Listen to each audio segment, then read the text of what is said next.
మునక్కాడ మెంతికూర పప్పు. ముందుగా కందిబ్యాలు తీసుకొని క్లీన్ కావాల్సినంత వాటర్ వేసుకొని వేసి మనం ఉడికించుకోవాలి. ఉడికేటప్పుడు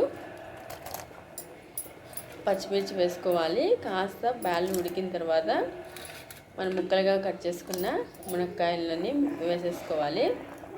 కొద్దిగా ఉడికిన తర్వాత మరి మెంతికూరని వేసేసుకొని బాగా కలుపుకొని బాగా ఉడికించుకోవాలి.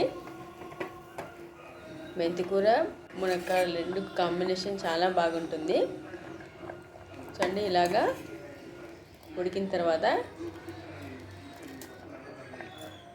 బ్యాళ్ళు చూడండి, ఇంకా బాగా కొద్దిగా ఉడకాలి కదా. ఉడికిన తర్వాత చూపిస్తున్నాను. ఉడికిన తర్వాత మరి చూడండి, కుక్కర్లో చేసుకుంటే మునక్కాయలు మెత్తగా అయిపోతాయి. కాబట్టి అలా కాకుండా మనం ఇలాగా గిన్నెలోనే చేసుకోవాలి. మనం పండుగ ఉండేటువంటి మరి ఒక 3 టమోటాలు వేసుకొని మెత్తగా ఉడికించుకోవాలి.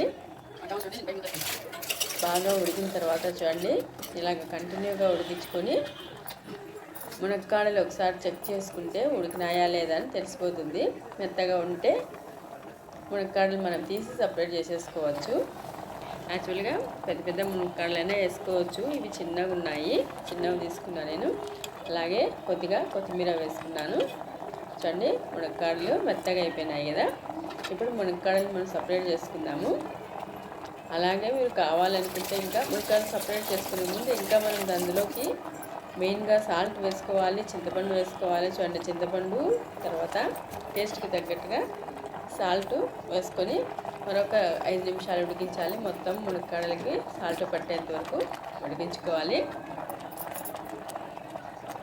ఇలా బాగా ఉడికిన తర్వాత అప్పుడు మనం సపరేట్ చేసుకుంటాము మునక్కాడలన్నీ. కావాలనుకుంటే మునక్కాడలన్నీ ఒక దారంకి సూదితో గుచ్చి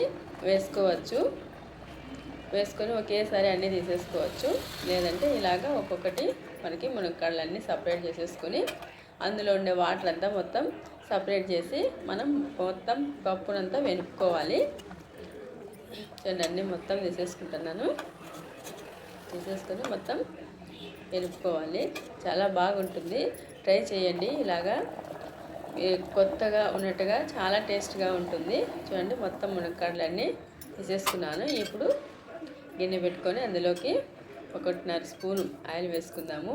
ఆయిల్ వేడెక్కిన తర్వాత అందులోకి పోపు దినుసులు వేసుకుంటున్నాను. జీలకర్ర, ఆవాలు, అలాగే ఎండుమిర్చి, అలాగే చిన్నగా కట్ చేసుకున్న వెల్లుల్లి వేసుకొని వెల్లుల్లి అలాగే తర్వాత ఎండుమిర్చి కొద్దిగా ఫ్రై అయిన తర్వాత అందులోకి కొద్దిగా కరివేపాకు వేసుకొని మరి కాసేపు ఫ్రై చేసుకోవాలి. చివరిగా కరివేపాకు బాగా ఫ్రై చేసుకోవాలి. ఫ్రై అయిన తర్వాతనే మనం వేసుకోవాలి, లేదంటే పప్పు స్పాయిల్ అవుతుంది.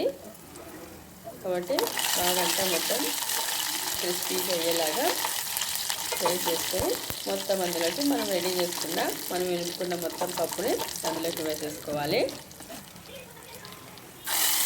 మొత్తం పప్పునంతా వేసుకొని అలాగే మనం పక్కన పెట్టుకున్న మునక్కాడలు కూడా వేసుకొని మొత్తం అంతా పప్పుని బాగా మిక్స్ చేసేసుకోవాలి. చూడండి, మునక్కాడలన్నీ వేసుకొని మొత్తం అంతా మిక్స్ చేసేసుకోవాలి. ఇలా మిక్స్ చేసేసుకొని ఇంకా మరి కాస్త ఉన్నటువంటి మునక్కాడలు వేసుకొని సర్వ్ చేసుకోవడమే, అంతేనండి. మునక్కాడ మెంతికూర పప్పు రెడీ. నా వీడియో నచ్చితే లైక్ చేయండి, సబ్స్క్రైబ్ చేసుకోండి.